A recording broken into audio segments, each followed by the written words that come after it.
Welcome.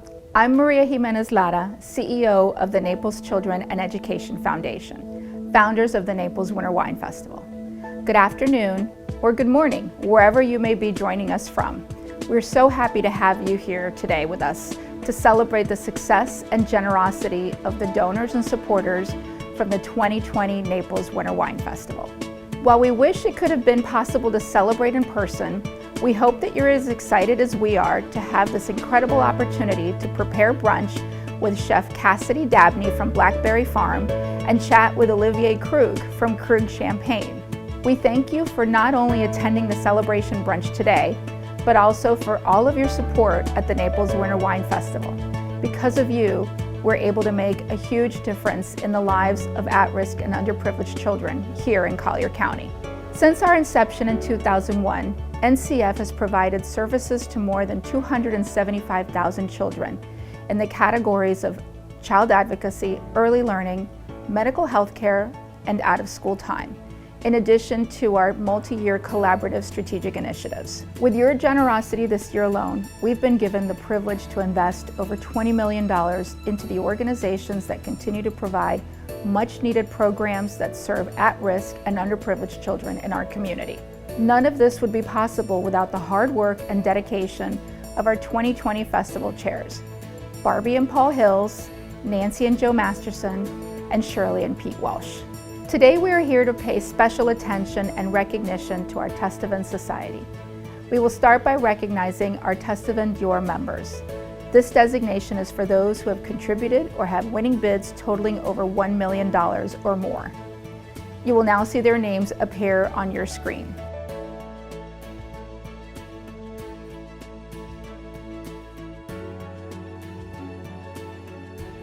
Next, we would like to recognize all of the new Tastevin members that have joined the Society this year. Becoming a Tastevin member requires a winning bid or contribution of $100,000 at a single auction. Here are the new Tastevin members for the 2020 auction.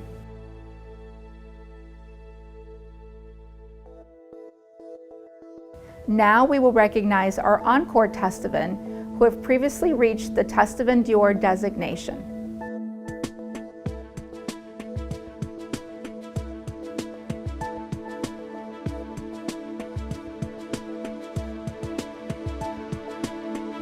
Now for the Encore Tastevin members.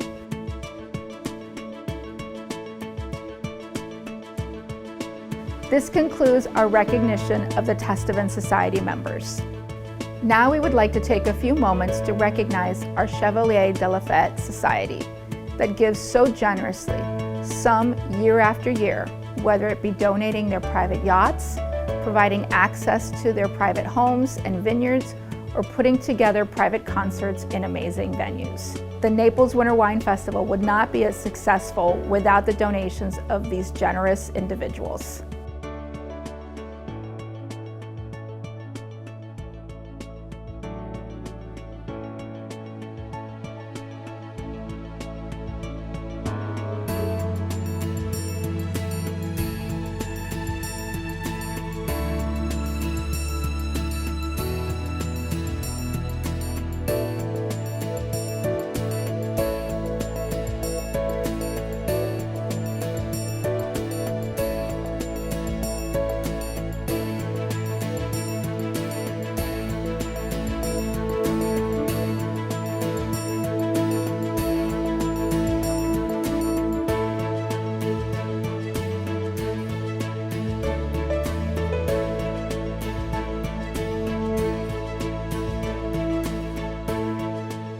On behalf of the 2020 Festival co-chairs, the trustees, the staff of NCF, and the children we serve, we cannot thank you enough for your incredible generosity. Now I will turn it over to Chef Cassidy Dabney of Blackberry Farm for a cooking demonstration of the delicious Hickory King grits and vegetables recipe you all received. Please type any questions in the chat box and they will be answered accordingly. At the end, Cassidy will be joining us live from Blackberry Farm in Wallen, Tennessee.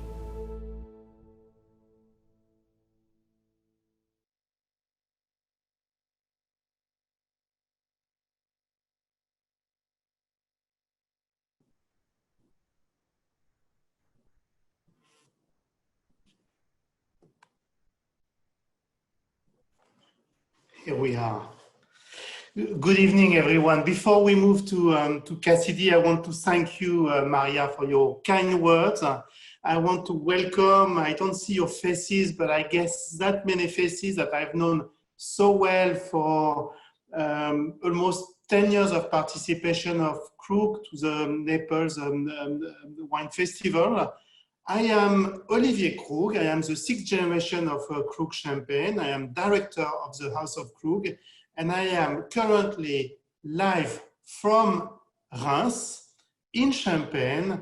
Unfortunately, the brunch was very far because it is already the evening for me. I am calling you from a space which we call the bibliothèque, the library, which is most probably the space where I will be welcoming the next of you to be generous. And as you know, the House of Krug has been offering some rare bottle, including a bottle of Krug 66 a few years ago, but we've also offered some visits to this House of Krug. The day you come to Krug, I will welcome you with a glass of what I have here today, which is what you have in front of you. So I invite you to open your own bottle before we move to Cassidy. This is the 168th edition of Grand Cuvée. So what is Grand Cuvée? Very simply, Krug Grand Cuvée, which is a champagne that most of you know very well, was the dream of one man. That man was my great-grandfather. His name was Joseph Krug. He moved from Eastern Europe to France in the 1830s. He spent 10 years working for a champagne house. And one day he decided to create a type of champagne that did not exist. His challenge, I should call it his dream, was so strong, so unbelievable that even his wife asked him to change his mind. And when you come to Krug, I will show you a letter from his wife asking him, "Dear Krug, you cannot let your family down for a dream." Actually, he didn't really listen to his wife. He followed his dream because he was convinced that he could create this type of champagne. And what we have in our glasses is not only the 168th edition of Krug Grand Cuvée, it is the 168th time in a row that we have recreated the dream of a man. The day you come to Krug, I will show you a book which is usually kept in a safe. This little diary is a diary that Joseph Krug himself wrote in the 1840s for his son. As you understand, Krug is a story of transmission from families, transmission from growers to growers, winemakers to winemakers, and Joseph Krug had in mind to put in a diary his vision. He said two things which were very, very clear. The second one was the fact that no champagne would be better than the others. It would only be about prestige cuvée. The first point is one of the reasons why once we met Cassidy. The first point is about individuality, excellence, sense of detail. Joseph says very clearly in his diary, one cannot obtain a good wine without using good elements from good origin. In some cases, despite using one or two elements of lesser quality, one can come close to a good quality. But this is not an option, as there is a risk to miss the operation and lose the reputation. When I first met Cassidy, and when I shared this story, Cassidy looked at me with almost tears in her eyes and told me, "Olivier, this is exactly the way we behave in cuisine. One cannot obtain a good dish without using good elements from good origin. There are temptation of using elements of lesser quality, but there is a risk to miss the operation." So it is my pleasure to raise my glass to your generosity and to the talent of Cassidy, who is now going to take us through an outstanding creation that she made to match and pair the Krug champagnes. Thank you again. Cheers.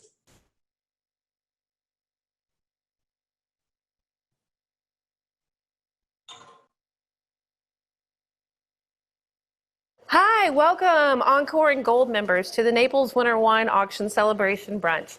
I'm Cassidy Dabney, the executive chef of Blackberry Farm, and I'm super excited to share this recipe with you today and super excited to pair it with Krug champagne. And we are going to cook a few things today. We're going to make some grits with some preserved summer vegetables. When you're cooking anything at the house, what you want to do first is the thing that takes the longest. So we're going to start with our pickled green tomatoes. We like to use green tomatoes a lot, normally at the end of the summer at Blackberry Farm, because those tomatoes won't have the opportunity to ripen because the weather will turn cold. So green tomatoes for us are a fall item. Really quickly, what we are going to do is make our pickling liquid for the green tomatoes. Here we have sugar, salt, mustard seeds, pickling liquid, celery seeds, and chili, and a little dill seed. We're going to put that in a pot. All of these recipes are going to come with a quick method, and then they're going to come with a long method. So if you're cooking today and you want to see the product today, use the quick method. If you have some time on your hands, go ahead and use the long method. So we're going to take our vinegar and heat it up with our spices. If you're doing the long method, you don't have to bring the pickling solution to a boil. You just let time do the pickling. If you're doing the quick method, it's the heat that's going to help with the pickling. All right. Let's turn this up high. Occasionally stir it because your salt and sugar will fall to the bottom of the pot. In the meantime, let's go ahead and take our green tomatoes. So all of the green tomato can be eaten, even this core. For the quick method, we are simply going to slice the tomato and then cut it into a dice. If you're doing the long method, just leave them in slices, and that way you can use this for anything like a fried green tomato pickle or in a cocktail, which is fantastic in a martini. Lots of options there. We're going to use all of this tomato, chop it up.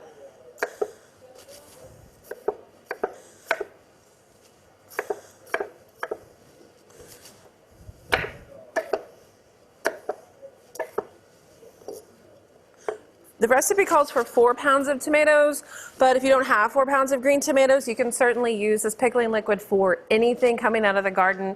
We like to use it for dilly beans. So you take your garden beans, you'll need to blanch them a little bit, shock them, and then you can store them in the pickling liquid. It works for okra and also cucumbers. So while this is coming to a boil, I'm going to show you guys a little garlic trick, because a lot of people don't use whole heads of garlic at the house because it's kind of a pain. So here we are. I like to use a serrated knife for this because it's a little bit easier. But you want to cut off the top of the garlic and then see where the roots are. You're going to want to cut just there, ever so slightly, shave it off. Grab a container, any kind of plastic thing, glass jar, cocktail shaker, whatever you got. Shake it up, and then the garlic will peel itself or get so bashed up that the peels come right off with hardly any effort. Did you just have your mind blown? Yeah, you did. It's fine. All right, so garlic hack number 1, and then this peeled garlic will stay in your refrigerator for about a week. And then if you don't get it all off the first time, you can put it back in the shaker and just keep shaking if you're not feeling the peeling.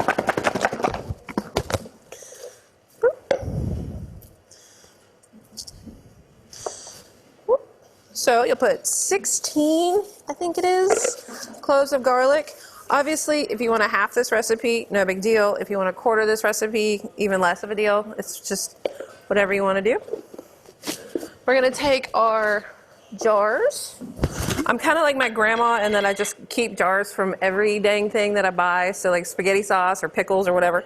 I keep them and reuse them for things around the house. So you put your green tomatoes in here. You can pack it all the way to the top. And this is for your quick pickle. You're going to want to ladle in the hot pickling liquid.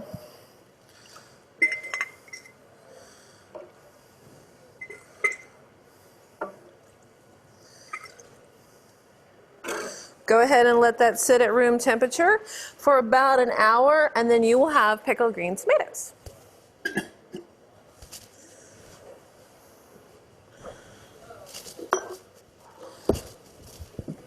Next up, we're going to do preserved eggplant. This eggplant is actually going to take 3 different kinds of preservation: salt, vinegar, and oil. You can do this in a week, or you can do it in a couple of hours. I prefer the week-long method, but if we're in a pinch, we can do it.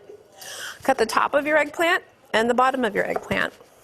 Go ahead and use a Japanese speed peeler. You can get these anywhere. Most grocery stores have them. And peel your eggplant. Depending on when your eggplant was harvested and what kind of eggplant you have, it's going to have a bunch of different textures, colors, and flavors. This eggplant has some bruising on it from just transport. Nothing to worry about, completely okay and edible.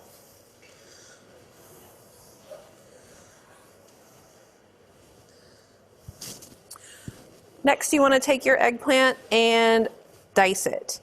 You want the dice of your eggplant to be very similar to the dice of your green tomato, so that when you eat this, it all kind of eats at the same texture and amount.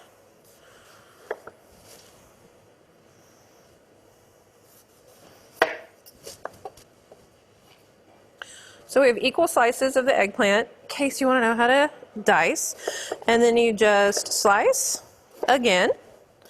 These slices need to be about the thickness of the eggplant originally.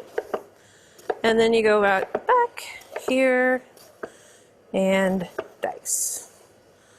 So you can see one eggplant actually produces a lot of this pickle. This pickle is fantastic for sandwiches, cheese and crackers, scrambled eggs, fried eggs. It's a really good thing to have around, and it's a really good gift around the holidays too.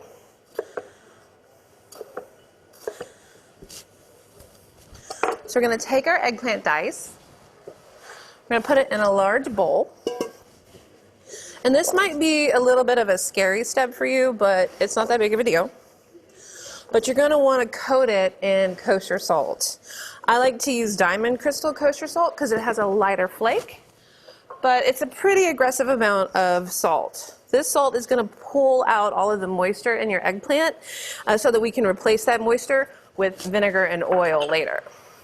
So you're going to toss it in the salt. It's going to be covered. It's going to seem a little bit crazy, but then what you're going to do is let it weep out. I have another bowl and a strainer, and you just put your eggplant in the strainer, and all of that moisture that the salt is pulling out should drip to the bottom of the bowl. This is going to take about 30 minutes. Longer the better. If you're following the long method, this will take 24 hours.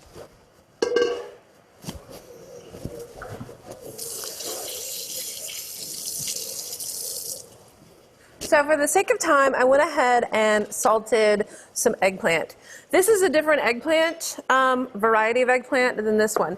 This is the round bulbous. This brown eggplant is more of like the traditional eggplant shape, and the color is of course very different, and that's completely okay. Each eggplant is going to react differently to the salt. Once you squeeze out all of the salt and the moisture, you're going to want to poach your salted eggplant in a vinegar and water solution. It's 2 parts water to 1 part vinegar. What is a part? It really depends on how much eggplant you're cooking. So if you're cooking 4 or 5 eggplant, it might be a quart of water to a pint of vinegar. It could be more, it could be less. It really just depends on how much eggplant you have. Here I have the salted eggplant that has been pressed and drained of its liquid, and I'm going to put it in the vinegar solution and let that come to a simmer. You're going to want to cook this, depending on the density of your eggplant, between 4 to 5 minutes until it's very, very soft. So all of that moisture that we removed from the eggplant during the salting is now being replaced with a pickling solution, essentially. And pickling eggplant is fun and all, but you really want to add even more flavor with olive oil.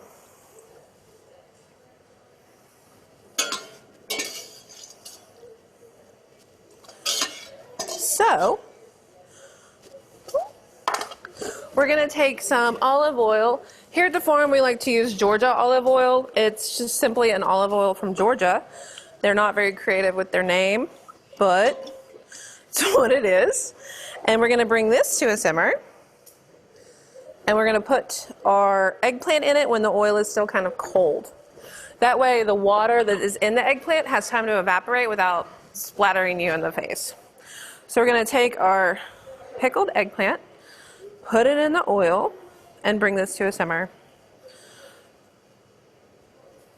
While this is happening, you're going to take your handy dandy garlic hack and get, I would say, 2 cloves per cup of eggplant already peeled.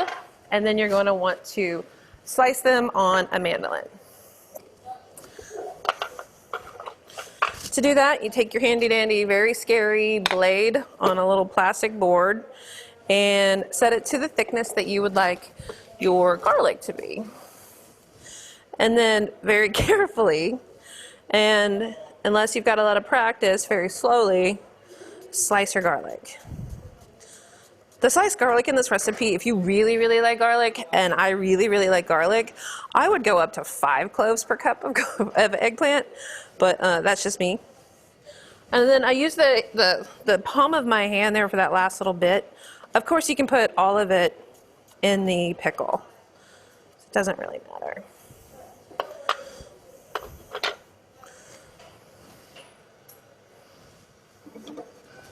So here the eggplant is starting to get a little bit hot, and you can see the oil moving around. You want it to be a little bit warmer than that before you add your garlic, your chili flake, and your Greek oregano. Again, this is completely up to you, but I would say a tablespoon of Greek oregano per cup, or if you really like oregano, you can do more. So I'm going to do like my grandma and eyeball it. Chili flake, if you like spicy, maybe a teaspoon. And then a ton of garlic. That was about a cup of eggplant, and this is about 8 cloves of garlic.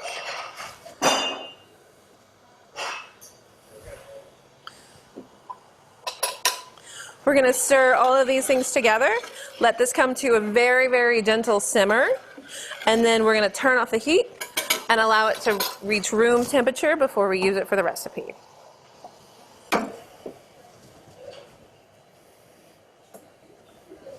Next up, we're going to pickle our peppers. These are some great peppers that we grow in the garden called Jimmy Nardellos. And then these are just a simple lunchbox pepper that you can get at any grocery store, basically in the country. So you pick your poison. These are just as sweet as these. They just have a little bit of a thinner skin. So back to our mandolin, we're going to take this and slice our peppers a little bit, maybe twice as thick as we did our garlic.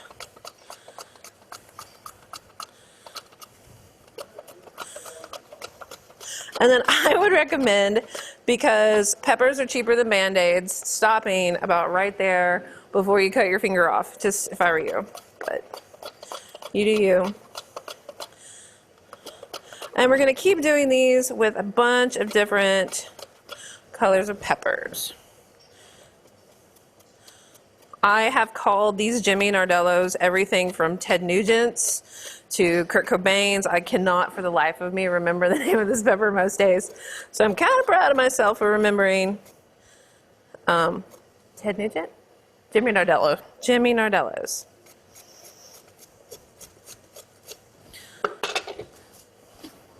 And this is just a really quick pickle, a really great recipe that you can use all of the time for anything that you want. It is equal parts water, vinegar, and sugar. And you're going to want to bring that to a simmer very quickly.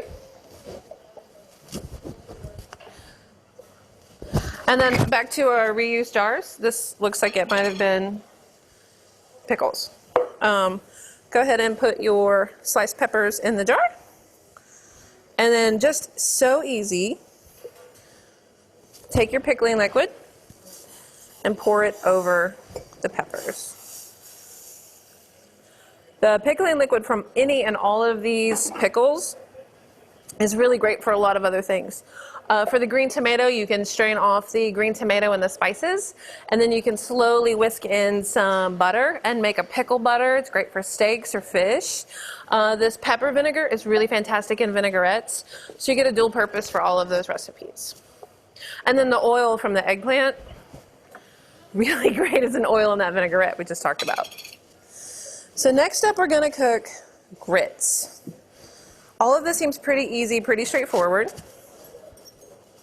And I think a lot of people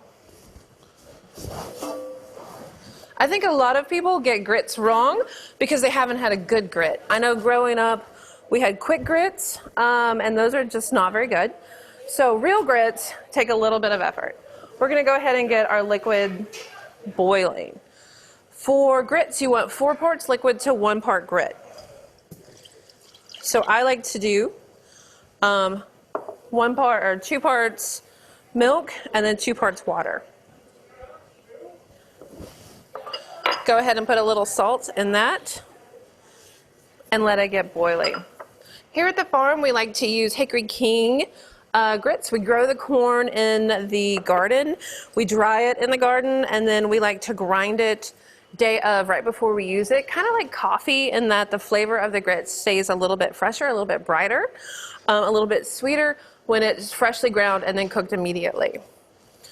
So a lot of people don't know the difference between a grit and a polenta and a cornmeal, but a grit is just a coarsely ground corn kernel. Cornmeal's a little bit finer, and then corn flour is super fine grind.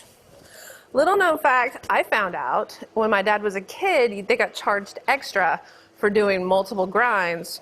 So he didn't know about grits growing up. He only knows about cornmeal mush, which is cornmeal cooked like grits, because they couldn't afford the second grind.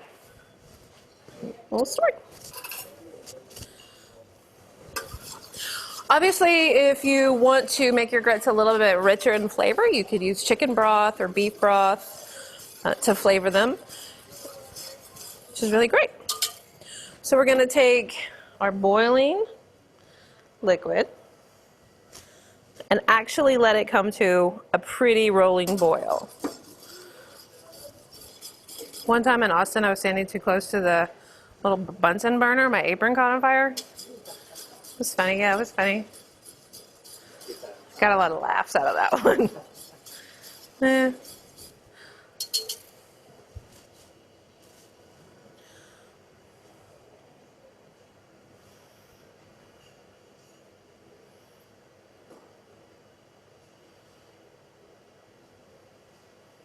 A watched grit liquid never boils. All right, here it goes. She's boiling. So here's the trick to making proper grits. You want to slowly whisk in your grits to your boiling liquid. And it's going to seem really, really thin and really, really loose. Stick with the ratio, 4 parts liquid, 1 part grit, and it will thicken up. But continue to whisk it, continue to stir it until the grits get very, very thick. And if you don't have time to watch your grits, because they need to cook for about 1 hour to 2 hours, depending on the corn, then you can simply throw this whole pot with a lid on it in a 350-degree oven for the same amount of time, just making sure that you stir it about every 30 minutes.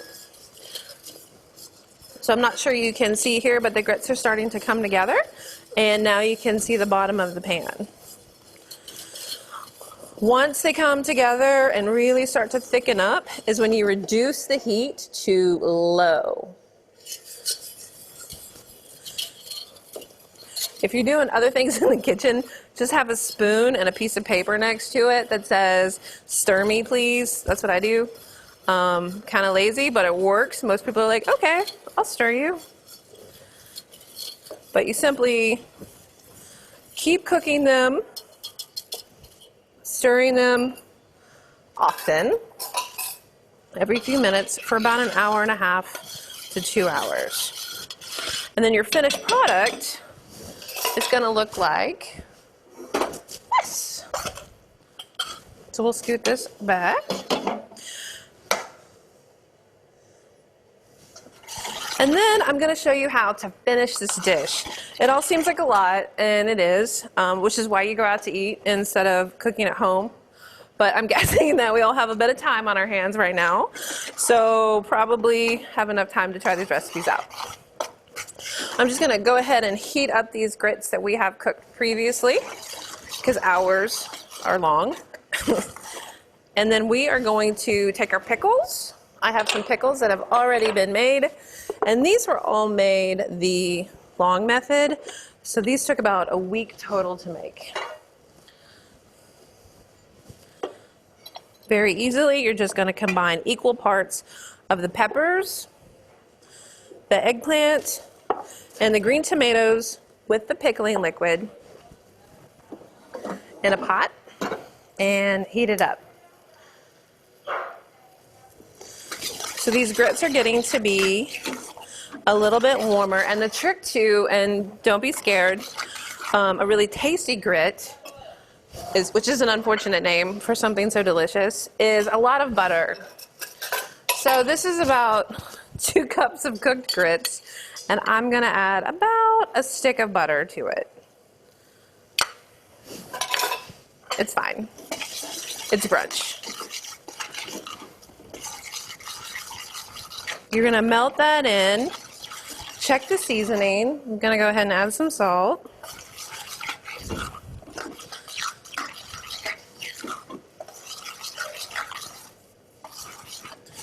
And what you're looking for now is just a creamy, delicious, buttery looking grits. So presentation is everything. I've been to Naples, I know that. Let's go ahead and present this dish. This is the dish that I made.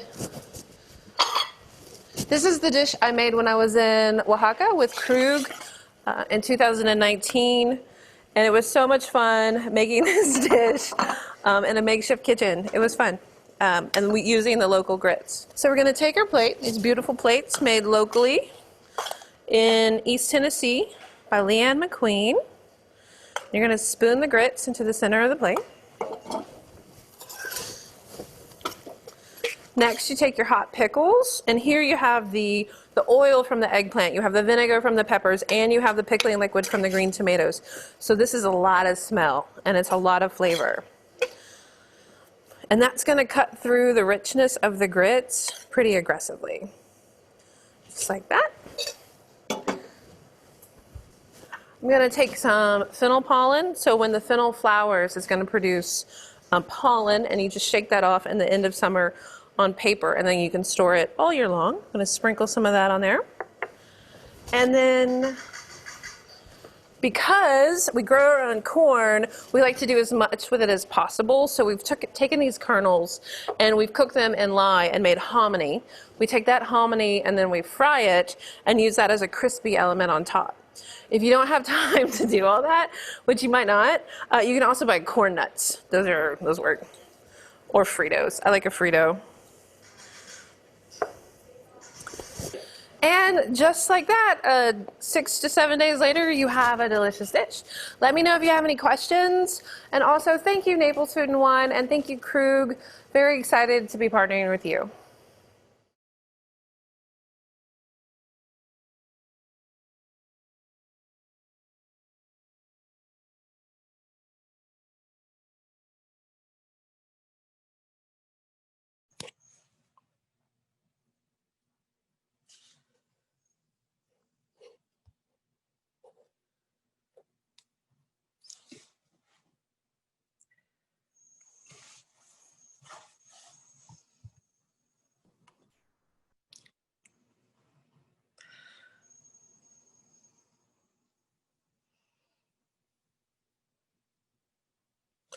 Hi, everyone. Do you have any questions? And also, I'm not a blackberry. I've actually been out with pneumonia, so sorry about this.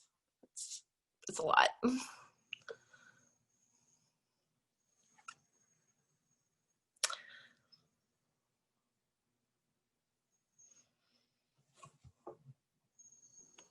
Hello, Cassidy. May I ask the first question? Yes. Hey, Olivier. How did you feel when Krug asked you to cook with pepper? That sounds so weird at first. Yeah, it was. I was kind of like, oh, I don't really, it's not an ingredient that you think of, peppers, when you're talking about Krug, because Krug is, you know, pretty fancy and peppers are pretty humble. And it was kind of exciting, but it actually makes a ton of sense, Krug and peppers, especially after we started tasting through the champagnes and the different pepper presentations. I've seen some pictures of your journey. You had a lot of fun. We had a blast, actually. It was so much fun. I saw a question for you. Okay.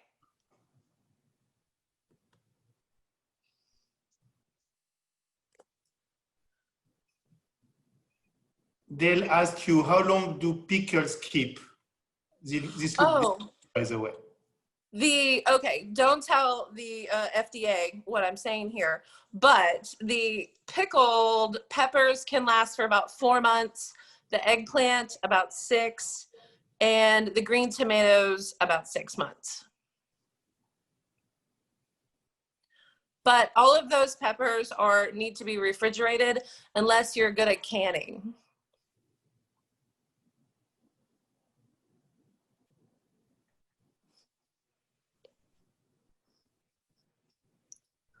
Can you Rico?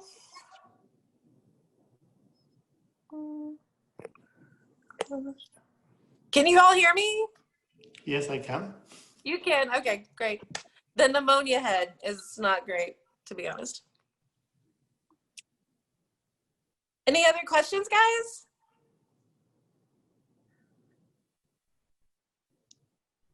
It's too early, maybe, in America. Maybe they drank all the Krug.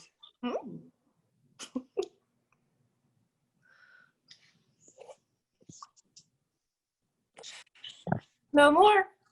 So why didn't you make it to Mexico? There's a question for you. Can you recommend a replacement for the eggplant? I wouldn't recommend a replacement for the eggplant. Perhaps mushrooms would work really well. I would say like a button mushroom or a trumpet mushroom, I think would be a good replacement. I've certainly used that recipe for mushrooms as well as eggplant.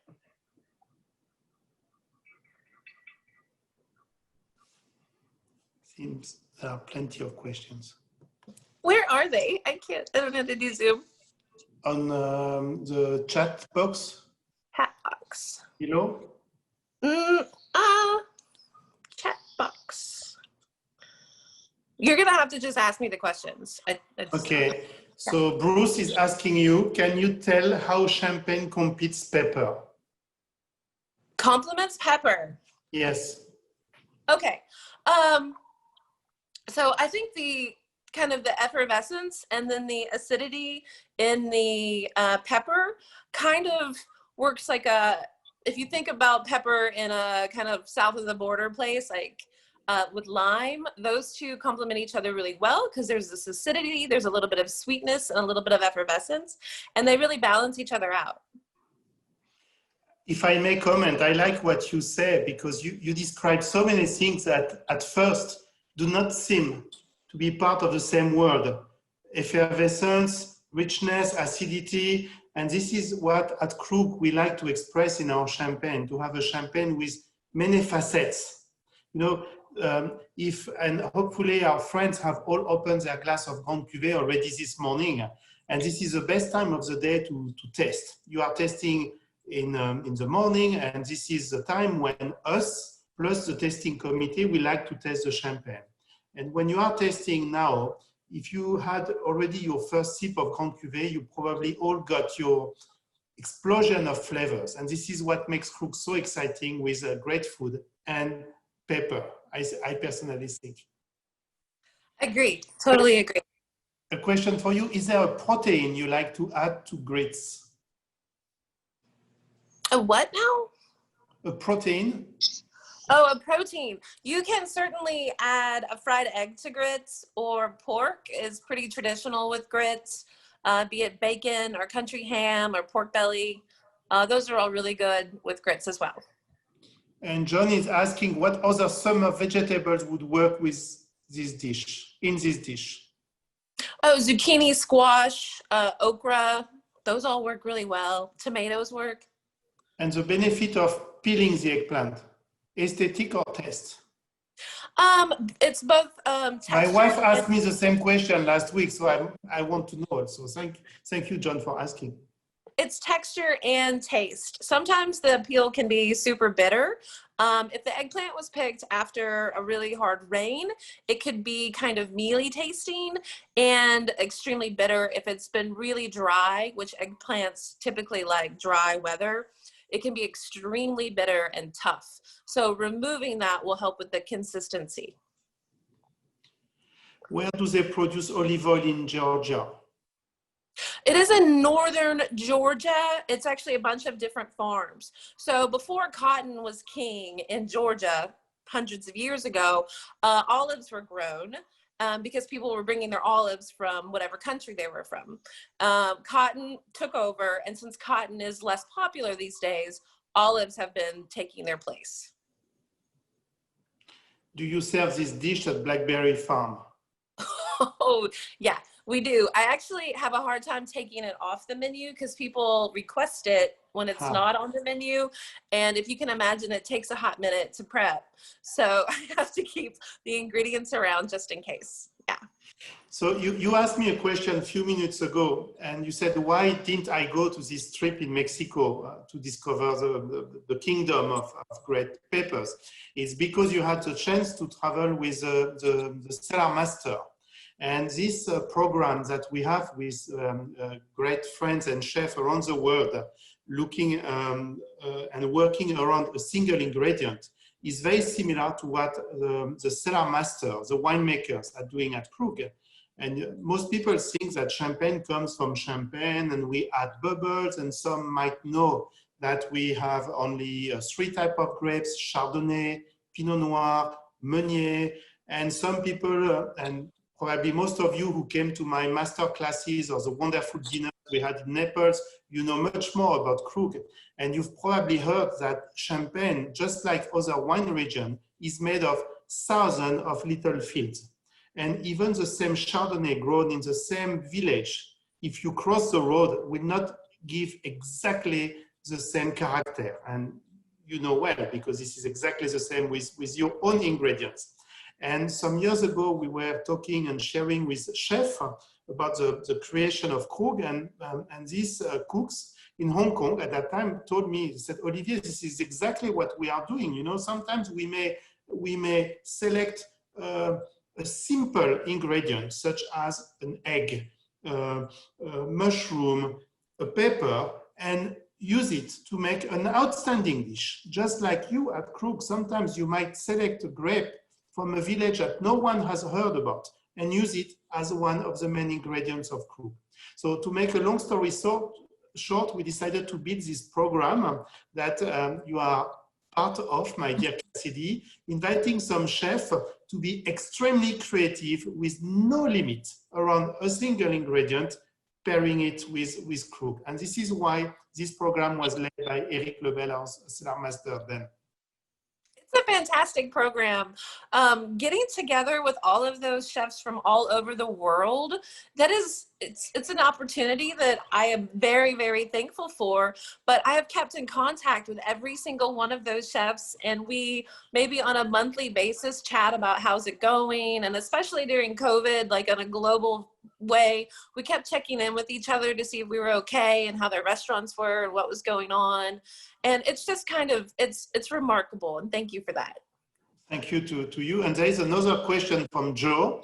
Joe is asking you, since you serve this dish at Blackberry Farm, Joe says, if we come to Blackberry Farm and mention we are from Naples, will you come out of the kitchen to meet us? We think you are delightful, he adds. So careful with the answer. Most likely, it depends on how busy we are. But if I know that you're there, I could probably just take you to the garden and show you how to grind grits. And Mr. Vessel is asking the secret behind Blackberry Farm's incredible fried chicken. Oh, yeah, that's my recipe. It's a 3-day brine on the chicken, which just seems a little crazy, but it's 3 days. In brine, and then it's really not a hard recipe. It's a wet mix going into a dry mix, and then you fry it.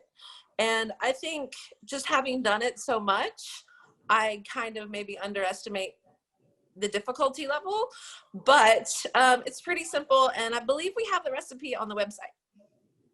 Oh, good. I'm sure it pairs Krug very well. Yes. Fried chicken and Krug are pretty good together. A kind of guilty pleasure in a way. Yes, it is. I'm sure you can even create a recipe with pepper and add some pepper in the recipe, whether like a little cream or sauce or even inside the chicken. Oh yeah, I'm sure. Plus you can put lots of pepper. Ooh, a pepper honey. You can ferment honey with peppers. That would be good. Ah. Any other questions, guys?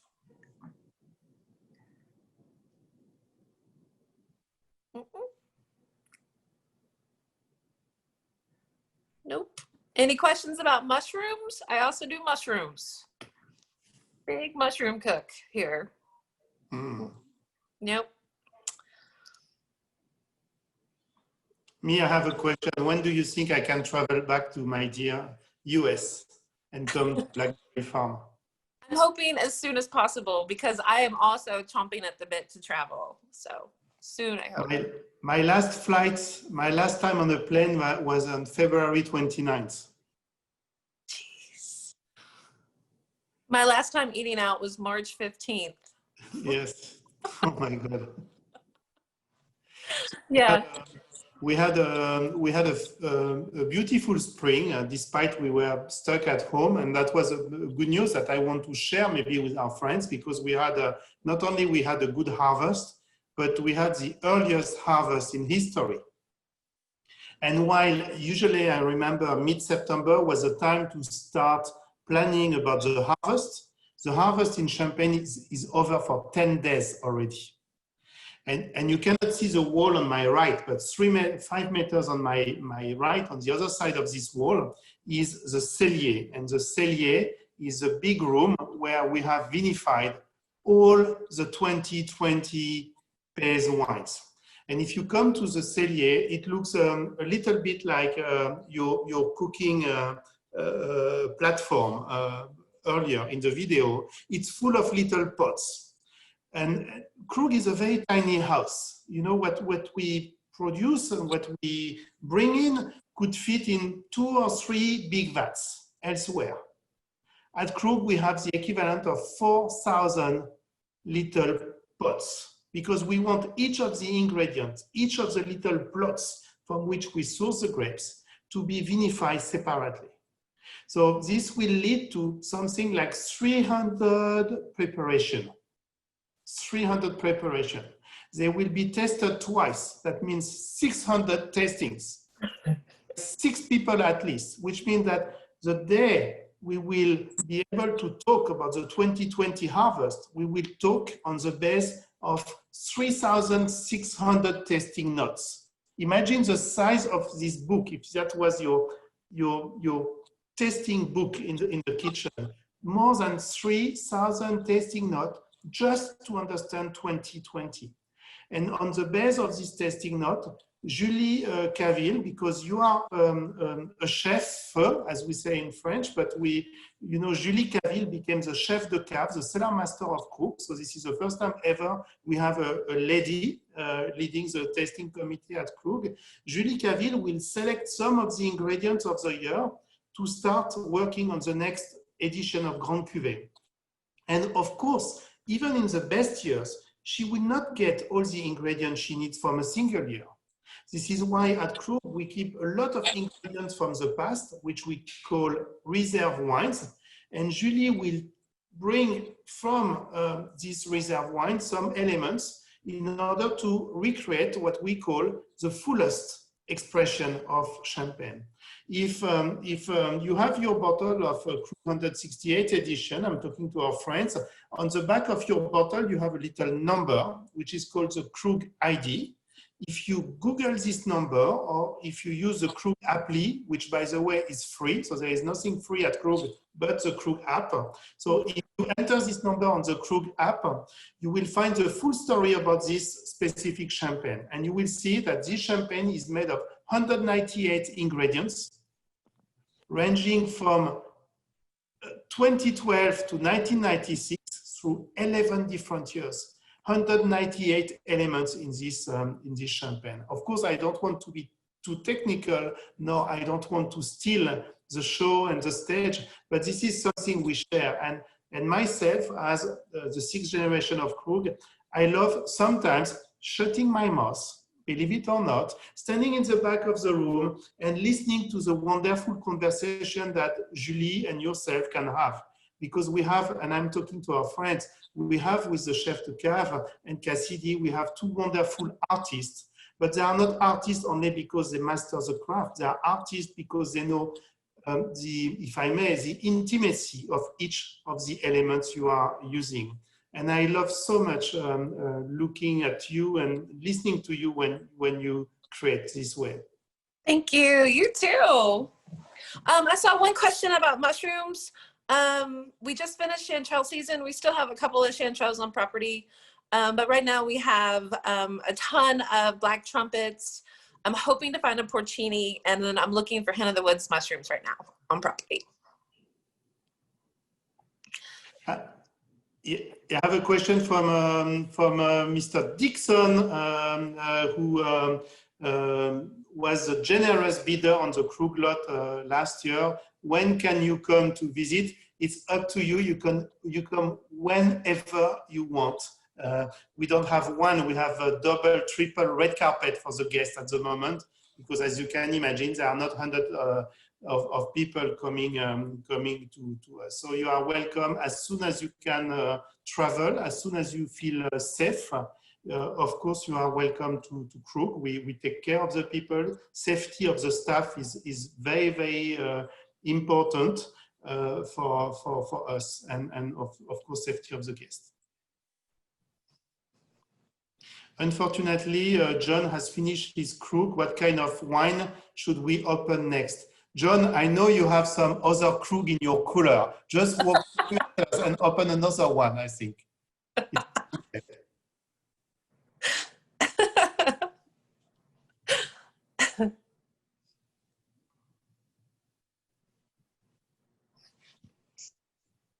No more questions?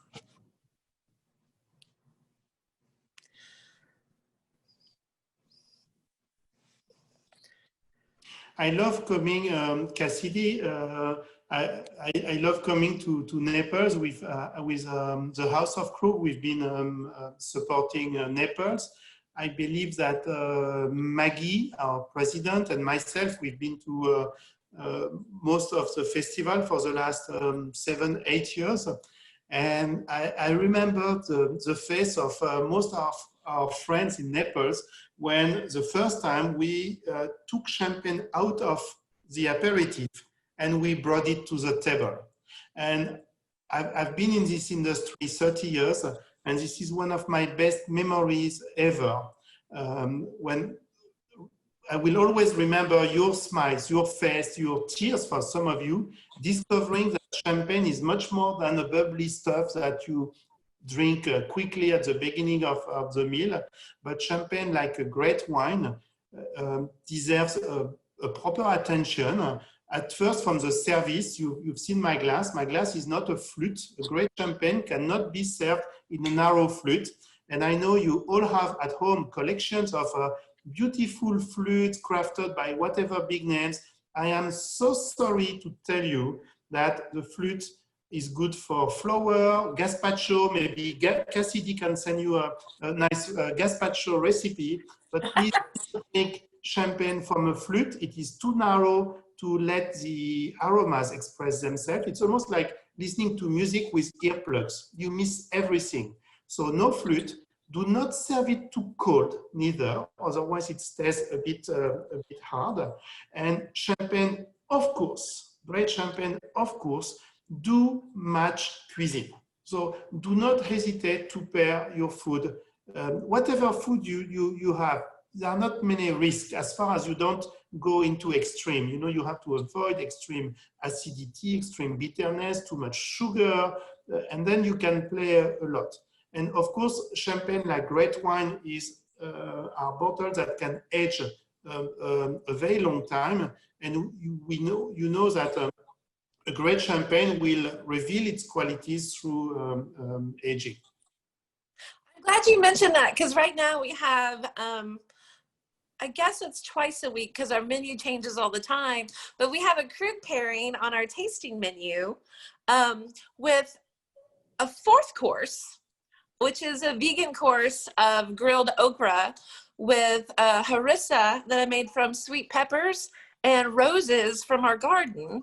And it's a fantastic pairing, and it's so much fun to watch people see the glasses get set in front of them and then go, whoa, whoa, whoa, what the hell are we about to get? And then they actually get champagne with this course where they weren't expecting Krug, obviously, but it's fun and it's unexpected, I think, for a lot of people, but I don't think it needs to be. It works perfect. Lovely. Rick loves to cook morels, but what is the secret to cleaning them to get all the little worms out of the holes? I buy them from Farms Katrina. Okay, so if you're having worms in your morels, then it's a little late in the season. Typically, earlier in the season, you're not going to have a lot of worms. But if you do get worms, put them in salted water, water that is as salty as seawater, and let them sit for about 8 hours with a warm paper or with a wet paper towel on top. All of the worms will try to get away from the salted water, and they'll attach themselves to that paper towel, and you can peel it off. After that, spin it in a salad spinner, like the one that you press the top, and dry them out in your refrigerator for about 24 hours.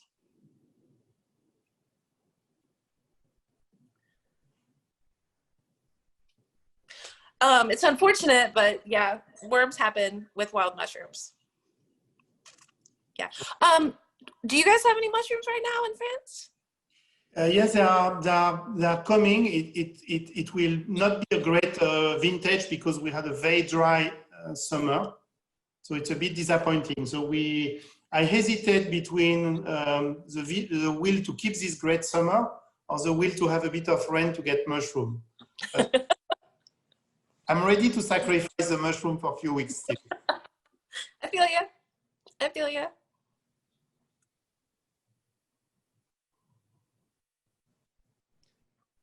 Worms are the enemy of vegetable, mushroom, fruits, and it's an issue when you deal as you do in a sustainable way, because there is very little way to get rid of them. And in Champagne, we get the worm from the butterfly. The butterfly reproduce themselves and they leave the eggs, then the worms within the grape. So you have this little worm digging its little holes in the grape, and the grapes start to leak. And when you see it's leaking, it's too late, and then it can get rotten in few days. So we have found a way, which is of course completely sustainable, to distribute in the vineyard. We have some little capsule that send some hormones that make the butterfly cannot find each other. So they don't reproduce themselves and they don't leave worms in the grapes. Oh, that's fun. We plant flowers on the exterior of the garden to keep the, the bugs to the outside. And most of the time it's marigolds. So 2 years ago, I was eating the marigolds and I was like, these kind of are really bitter and gross, kind of like a hop. So I made the brewery make a marigold beer and it was fantastic. Oh, lovely. Yeah, we called it Eye of the Tiger because, marigolds kind of look like tiger eyes. And I think we've just finished the small amount that we made. I think we made 50 bottles. Done. But I think we have plenty of marigolds to make more this year. And then, of course, I also use all of the marigolds with the leaves to make pickling liquids and syrups for sorbets and cocktails, if you like a cocktail. Yes, I do. You too. I might have one after this call.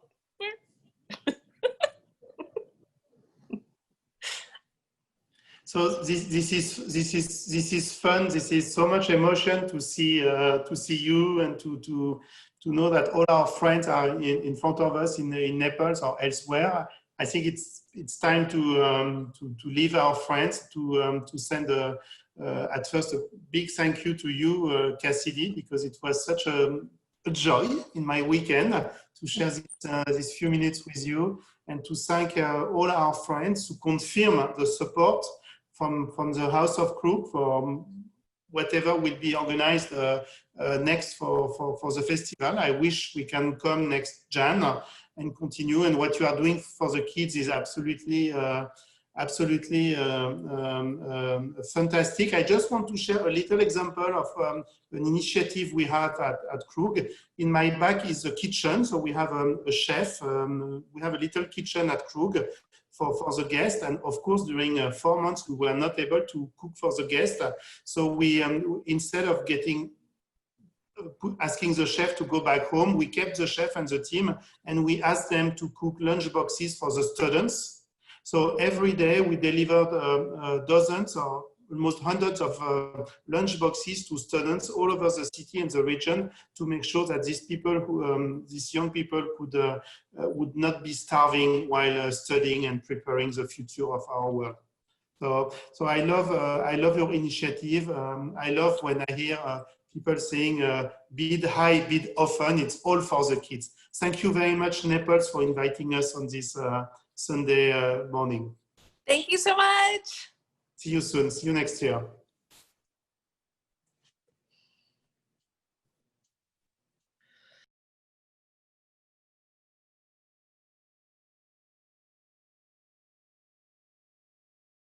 We hope you all enjoyed this virtual cooking demonstration with Cassidy and Olivier. Thank you both so much for an entertaining way to spend a morning or afternoon. We would also like to thank our sponsors, Gulf Shore Life and Wink TV and Fifth Third Private Bank for our Tastevin event. We would like to personally recognize Gulf Shore Life and Wink TV for their continued support. Additionally, we would also like to thank Fifth Third Private Bank for sponsoring this event. With your support this year, the Naples Children and Education Foundation was able to raise $20 million for the children of Collier County, including over $5 million for this year's Fund a Need initiative, Fund the Future, which focused on the well-being of the whole child and supporting continued success of NCF's collective impact projects by funding all 7 of our strategic initiatives. During NCF's first 20 years, we've seen a fundamental change in the landscape of human services in Collier County. By encouraging organizations to work together and focus their resources, we and our partners have truly helped level the playing field for the most vulnerable children in our midst. Now more than ever, we need the support to help hundreds of thousands of children in Collier County. We hope you all stay in touch and stay healthy. We hope you will join us on Saturday, January 30th for our first ever televised fundraising event, courtesy of Wink TV. And please stay tuned for other announcements and opportunities to celebrate the Naples Winter Wine Festival in the coming months.